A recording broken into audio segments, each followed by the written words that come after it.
வாழ்க வையகம், வாழ்க வையகம், வாழ்க வளமுடன். வாழ்க வையகம், வாழ்க வளமுடன். எண்ணமே ஏணிப்படி. இந்த தலைப்பில் சில கருத்துக்களை பார்ப்போம். எண்ணமே ஏணிப்படி. ஏணி எப்படி நம்மை மேலே ஏற்றுகிறதோ அதுபோல் எண்ணங்கள் வாழ்க்கையிலே நம்மை உயர்த்திவிடும் என்பது ஒரு கருத்து. இதே தலைப்பை இப்படி சொன்னோம் என்று வைத்துக் கொள்ளுங்களேன். எண்ணமே ஏன் இப்படி? இப்படி வைத்து கொண்டால் இதனுடைய பொருள் எதிர்மறையாக மாறிப்போகும். அதாவது தாழ்மனப்பான்மை, இது போன்ற கீழ்நோக்கிய எண்ணங்களை. இந்த எண்ணங்களுக்கு அடிப்படையே ஊக்கம். ஊக்கம் என்பது நுண் உயிரில் தொடங்கி மனிதன் வரைக்கும் தன் வாழ்க்கையை லகுவாக அமைத்து கொள்ள வேண்டும் என்ற ஆர்வமாக தொடர்ந்து வருகின்ற பரிணாமத்தில் உள்ள உணர்ச்சி. தனக்கும் பிறருக்கும் தற்காலத்திற்கும் பிற்காலத்திற்கும் உடலுக்கும் மனதுக்கும் நன்மையே தரத்தக்க வகையில் அமைய வேண்டும் என்ற ஊக்கம் உடையவர்களே வாழ்வில் உயர்கிறார்கள். வாழ்க்கை தேவைகளை உழைப்பின் மூலமாக பெற்று ஐம்புலன்கள் மூலமாக துய்த்து மனதின் மூலமாக அனுபவித்து அந்த அனுபவங்களை வித்து வழியாக சந்ததிகளுக்கு கொடுத்து செல்லுகின்ற தெய்வீகமே ஊக்கமாக நமது உள்ளத்தில் அமைந்துள்ளதை நாம் உணர வேண்டும். நாம் பிறந்தபோது உடலும் ஊக்கமும் அறிவும் ஆற்றலும் தான் கூடவே பிறந்தன. நாம் வாழ்க்கை வசதிகளாக உறவுகளாக பெற்ற அனைத்தும் இந்த உடலை மையமாக கொண்டு ஏற்படுத்தி கொண்ட உழைப்பின் சந்ததியின் பயன்பாடுகளை.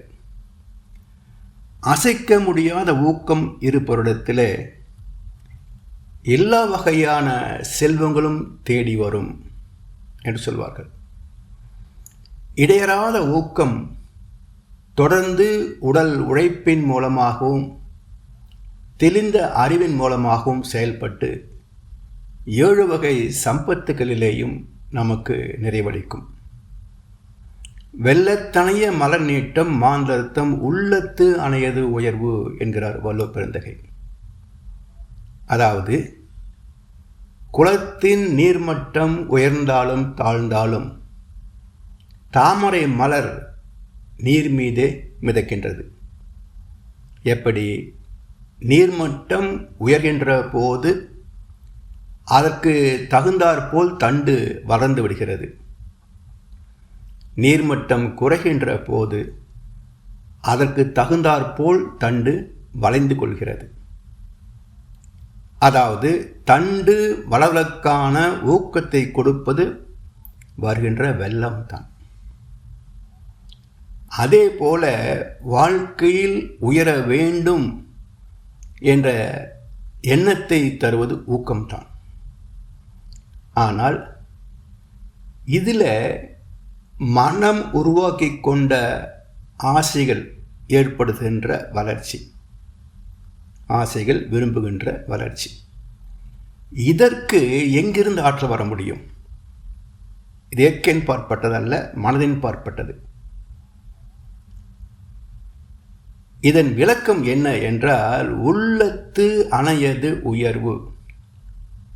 உள் அம் உள்ளம் என்று சொல்வார் மகரிஷி. அதாவது உள்ளம் என்ற கருமையத்தில் நம் முன்னோர் கொடுத்த சஞ்சித கர்மாவோடு நமது திறமை, ஆற்றல், அறிவு அனைத்தையும் பெருக்கிக் கொண்ட பிராப்த கர்மா இணைந்து இந்த இரண்டுக்கும் தக்க வாழ்க்கையை அமைத்துக் கொள்கிறது. தாமரையின் உயர்வுக்கு தண்ணீர் ஊக்கமாக அமைவது போல் வாழ்வின் மேன்மைக்கு கர்ம பலன் ஊக்கமாக அமைகிறது. புண்ணிய கர்மா எழுச்சி பெறும்போது அதற்கு தக்க சூழ்நிலையும் வசதிகளும் வாய்ப்பும் வந்தமைகின்றன. அதை தவறவிடாது முழுமையாக பயன் கொண்டதன் விளைவே சாதனை. ஒருவர் பெறக்கூடிய வெற்றிகளுக்கு அவருடைய பிரார்த்த கர்மா மட்டும் காரணமல்ல, அதற்கும் அடிப்படையாக உள்ள சஞ்சித கர்மாவே காரணம். உள்ளுவது எல்லாம் உயர் உள்ளல் மற்று அது தள்ளினும் தள்ளாமை நீர்த்து என்று இன்னொரு குறளிலே சொல்கின்றார் வள்ளுவர். அணுவுக்குள் அடக்கம் பெற்று இயங்குகின்ற இறையாற்றலே உள்ளம். அதுவேதான் நம்மிடத்திலே கருமையம். இதிலே நமது அனுபவங்கள் உள்ளே சென்று பதிவாவதனால் கருமையத்தின் மறுபெயர், ஆத்மாவின் மறுபெயர் உள்ளம்.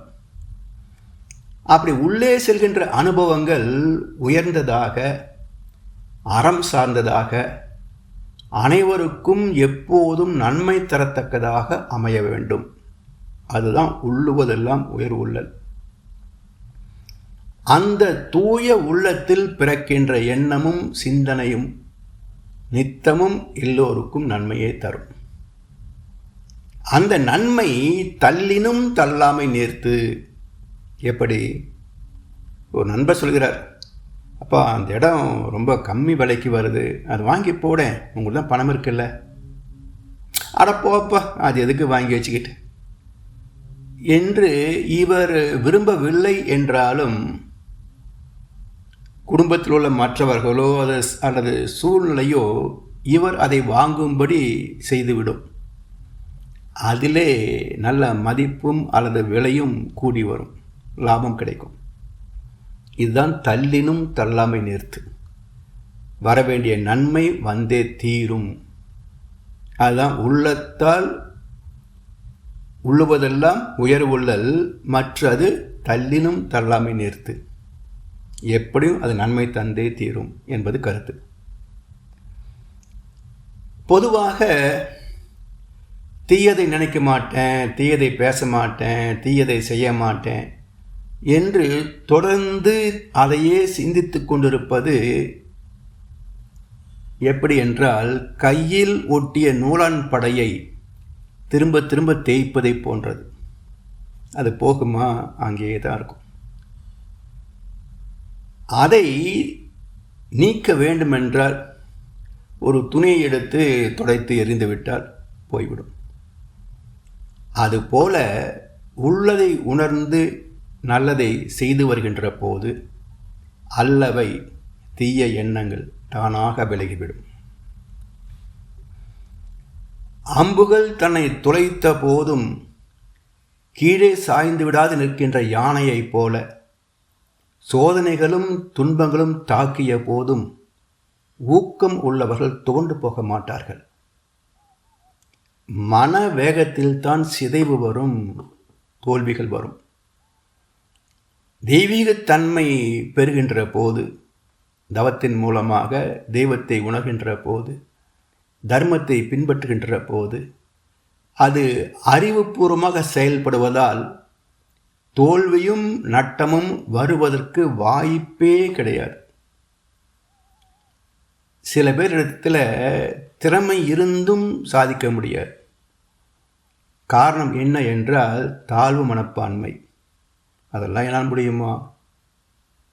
மற்றும் ஊக்கமின்மை, ரெஸ்ட் எடுத்து டயர்டாகிறது. இதுபோல் ஊக்கம் இல்லை என்றால் புண்ணியம் இருந்தாலும் கூட பயன் தர முடியாது. எனவே கர்ம வினையை பயன் கொள்ள அறிவாற்றலோடு உழைப்பும் வேண்டும். குழந்தையை பெறுவதற்கொன்னும் பெரிய சாதனை இல்லைங்க. அது பெரிய ஊக்கம் தேவையில்லை, இயல்பாக நடந்துவிடும். ஆனால் அக்குழந்தையை நல்ல குடிமகனாக வளர்ப்பதற்கு, நல்ல ஒரு பிரஜையாக வளர்ப்பதற்கு பெற்றோர் பல விதத்தில் ஊக்கமும் உழைப்பும் எடுத்துக்கொண்டால்தான் நல்ல குழந்தைகளை உருவாக்க முடியும். பொதுவாக தன்முனைப்பை அகற்றிவிட்டாலே ஊக்கம் இயல்பாக வெளிப்பட்டுவிடும். அந்த ஊக்கத்தால் சாதனைகளை செய்து நிறைவு பெறலாம். மகர்ஷி அவர்கள் இந்த எண்ணத்தின் வகைகளை ஆறாக பிரித்திருக்கிறார்கள் அல்லவா? தேவை, பழக்கம், சூழ்நிலை, பிறர் மன தூண்டுதல், கருவமைப்பு, தெய்வீகம். இந்த 6 வகைகளில் வருகின்ற எண்ணங்களில் இந்த எண்ணம் எதை சார்ந்தது என்று ஒவ்வொன்றையும் ஆராய்ந்து தெளிய வேண்டும். எண்ணி துணிய கர்மம், துணிந்த பின் எண்ணுவோம் என்பது இழுக்கு என்று தீர்ப்பளித்தார் வள்ளுவர். எண்ணத்தை உடனடியாக செயல்படுத்தவும் கூடாது, அதே நேரத்தில் அலட்சியப்படுத்தவும் கூடாது. அதை செயல்படுத்தக்கூடிய இடம், பொருள், ஏவல் என்ன என்பதை ஆராய்ந்து பார்த்து தெளிவு பெற வேண்டும். அப்படி தேர்ந்து செய்த செயலால் வரக்கூடிய விளைவு தர்மத்திற்கு ஒத்த வகையில் எல்லோருக்கும் நன்மை தருமா என்று சீர்தூக்கி பார்த்த பிறகுதான் செயல்படுத்த வேண்டும். எங்கேயாவது சிறிதளவாவது தீமை வரும் என்றால் அந்த எண்ணமே திரும்பவும் தோன்றாதபடி சுய சங்கல்பத்தால் அதை சீரமைக்க வேண்டும். தன்னுடைய தகுதி, திறமை, வசதி, வாய்ப்பு, சந்தர்ப்பம், பதவி, அந்தஸ்து, செல்வாக்கு இதுபோல் பலவற்றை கணித்து அவற்றை கொண்டு எதை எப்படி நாம் சாதிக்க முடியும் என்பதை திட்டமிட்டு அதன்படி செயல்படுத்தி வெற்றி பெறுகின்ற போது மனதுக்கு ஒரு நிம்மதி, ஒரு ஆத்ம திருப்தி கிடைக்கும். இப்போது மாணவர்களில் ஒரு சிலர் மட்டுமே நான் இந்த துறையில்தான் படிப்பேன் என்று தீர்க்கமாக நிற்பார்கள். மற்றவர்கள் அம்மா அப்பா சொல்கிறாங்க, ஃப்ரெண்ட்ஸு சொல்கிறாங்க என்று பல காரணங்களால் மற்றவர் சொல்வதை கேட்டு அதற்கான அந்த கல்விக்கான அறிவு திறம் இவ்விடத்தில் இல்லாத போதும் கேபிடேஷன் கொடுத்தாவது இடம் வாங்கி கொள்வோம். ஆனால் வகுப்பில் உட்கார்ந்த பிறகு பாடம் புரியாது. ஏனென்றால் புரிந்து கொள்ளக்கூடிய இவனது அறிவாற்றல் வேறு துறையில் உள்ளது. இப்போ இந்த பாடத்திலையும் போச்சு, அந்த பாடமும் கிடைக்கல, ரெண்டும் கெட்டானாகும். எனவே அவரவருடைய ஆத்மார்த்தமான உணர்வுகளை மையமாக வைத்து ஒரு துறையை, ஒரு செயலை தேர்ந்தெடுக்க வேண்டும். ஏனென்றால் ஆழ்மனதிலிருந்து வரக்கூடிய உணர்வுகள் தெய்வீகமானவை. இயற்கையில் அதற்கேற்ற ஒத்துழைப்பு அமைந்திருக்கும். அந்த செயலை துவக்கினால் வெற்றிகரமாக முடியும். இந்த இயற்கை விதிக்கு மாறாக மனதின் ஆசையை மட்டுமே மையமாக கொண்டு ஒரு செயலை துவங்கி அதை இறுதி வரை செயல்படுத்த முடியாமல் இடையில் தோல்வி கண்டவர்கள் ஏராளம். எல்லாவற்றையும் சரியாக கணித்தாலும் செயல்படுத்தும் போது போட்ட திட்டத்தின்படி வளர்ச்சி இருக்கின்றதா என்று கண்காணிக்க வேண்டும். அது கண்காணிக்கவில்லை என்றால் அது ஒரு குறைபாடு.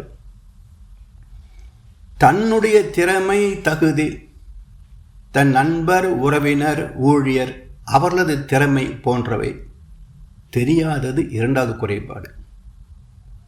பொருள் ரீதியாகவும் அதிகார ரீதியாகவும் சில சாதனைகள் நடக்கின்ற போது அடுத்து நான் எதை தொட்டாலும் வெற்றிதான் கிடைக்கும் என்ற மமதை வந்துவிடும். மற்றவிடத்தில் தன்னை உயர்வாக பேசுகின்ற மமதை மூன்றாவது குறைபாடு. இந்த 3 ஓட்டைகள் இருந்தால் வெற்றி வராதது மட்டும் அல்ல, அவனை யாரும் ஏமாற்றி கெடுக்க வேண்டியதில்லை, அவன் தானே கெட்டு விடுவான்.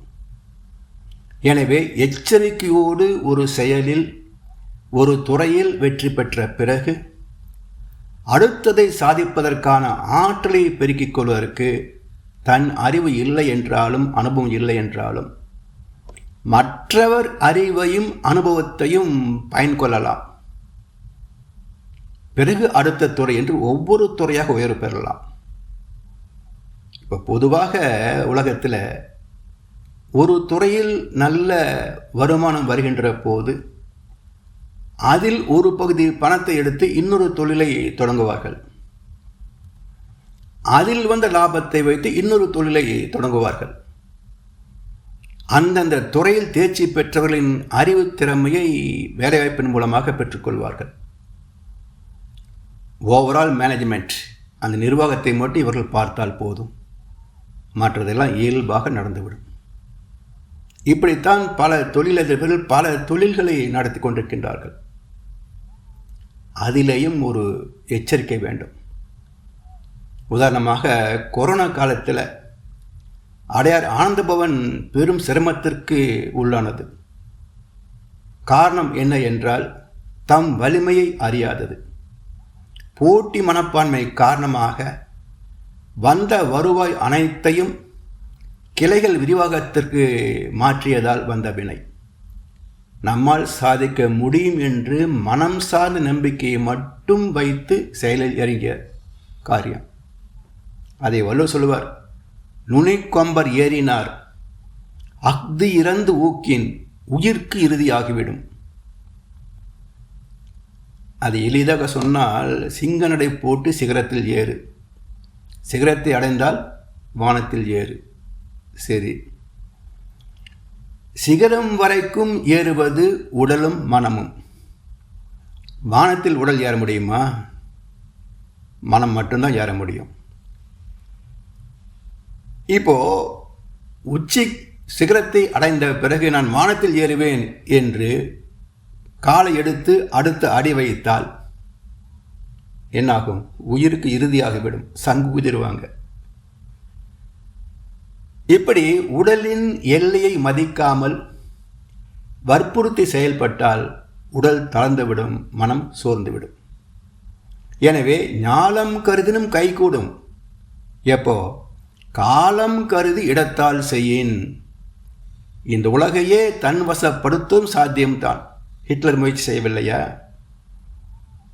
புலி பதுங்குவது பாய்வதற்கான பல மடங்கு வேகத்தை கொடுக்கிறது. அதுபோல தகுதியும் திறமையும் உள்ள ஒருவர் பொறுமை காப்பது, தக்க காலம் வருகின்ற போது செயலுக்கேற்ற வேகத்தோடு வெளிப்பட்டு காரியத்தை வெற்றிகரமாக சாதனையாக முடித்துக் கொள்வார். அறிவில் தெளிவு பெற்றவர் தான் விரும்பியதை உடனடியாக செய்ய வேண்டும் என்று அவசரப்பட மாட்டார். நல்ல கருத்துக்கள், நல்ல வாழ்க்கை நெறி, நல்ல செயல்கள் தான் என்றாலும் அந்த செயலை செய்வதற்குரிய காலத்தில் செய்தால்தான் வெற்றி கிடைக்கும். உதாரணமாக, ஒரு விவசாயி பருவத்தை பொருட்படுத்தாது நெல்லை விதைத்தால் விதை முளைக்காது. அப்படியே நீர் பாய்ச்சி முளைக்க வைத்தாலும் அறுவடை காலத்தில் பருவமழை பெய்தால் விளைந்தது வீணாய் போகும்.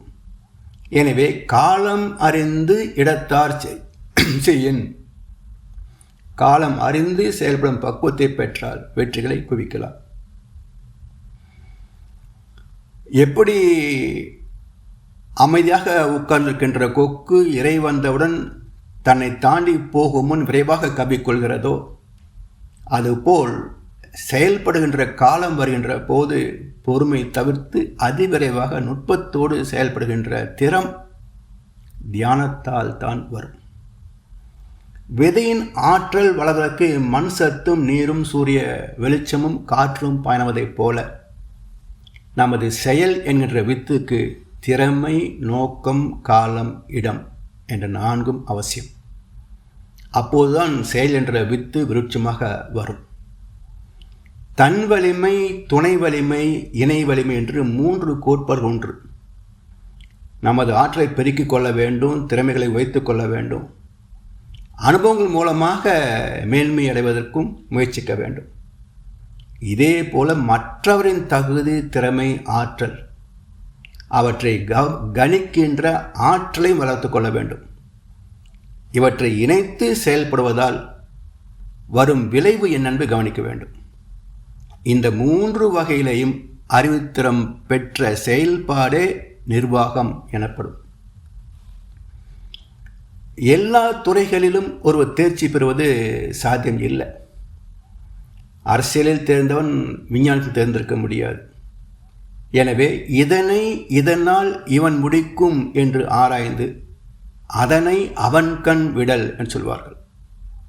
Management is the art of getting things done through others.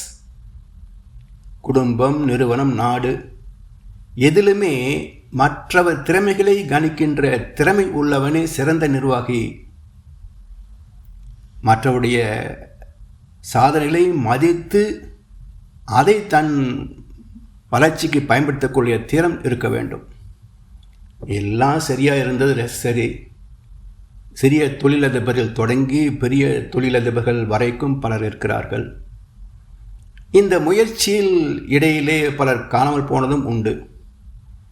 ஒரு கட்டத்தில் மிகச் சிறப்பாக தொழிலில் கொடிகட்டி பரப்பவர்கள், அரசாங்கத்தில் ஏற்படக்கூடிய மாற்றம், பாலிசி சேஞ்சஸ் போன்ற ஏதோ ஒரு காரணத்தால் தொழில் முடங்கி குடும்பமே நடுத்தருவுக்கு வந்ததும் உண்டு. மகரிஷி அவர்களே லுங்கி வியாபாரம், லுங்கி உற்பத்தி செய்து விற்பனை செய்து கொடிகட்டு பறந்த காலத்தில் வீடு 2 காரு என்று வசதியாக வாழ்ந்தார். திடீரென்று ஏற்பட்ட சில மாற்றங்களால் லுங்கி வியாபாரம் சரிந்த போது மற்ற உற்பத்தியாளர்கள் உடனே தறிகளை நிறுத்திவிட்டார்கள். நெசவாளிகள் வறுமையில் சிக்கினார்கள். ஆனால் மகரிஷியின் கருணை உள்ளம் உற்பத்தியை நிறுத்த இடமளிக்கவில்லை. அந்த நட்டத்தால் செல்வம் அனைத்தையும் இழந்து மீண்டும் வறுமையில் தள்ளப்பட்டார். அந்த நிலையிலும் மனம் தளராமல் ஊக்கத்துடன் இறுதி நாள் வரை சமுதாய தொண்டாற்றி நிறைவு பெற்றார். மகரிஷின் வாழ்க்கை அனுபவங்களை முன்மாதிரியாக கொண்டு நாமும் உள்ளதை உணர்வோம், ஊக்கத்துடன் உழைத்து உயர்வு பெறுவோம், தொண்டாற்றி இன்பம் காண்போம். வாழ்க வளமுடன், வாழ்க வையகம். வளமுடன். ஸ்கை வேதாத்திரியம் அமுதம் சேனலுக்கு இதுவரைக்கும் சப்ஸ்கிரைப் பண்ணின அனைத்து அன்பர்களுக்கும் மிக்க நன்றி. வாழ்க வளமுடன். அனைவரும் வேதாத்திரிய தத்துவங்களை உலகறிய செய்வோம். இந்த சேனலை உங்கள் நண்பர்கள் அனைவருக்கும் ஷேர் செய்து பயன்பெறுங்கள். நன்றி. வாழ்க வளமுடன்.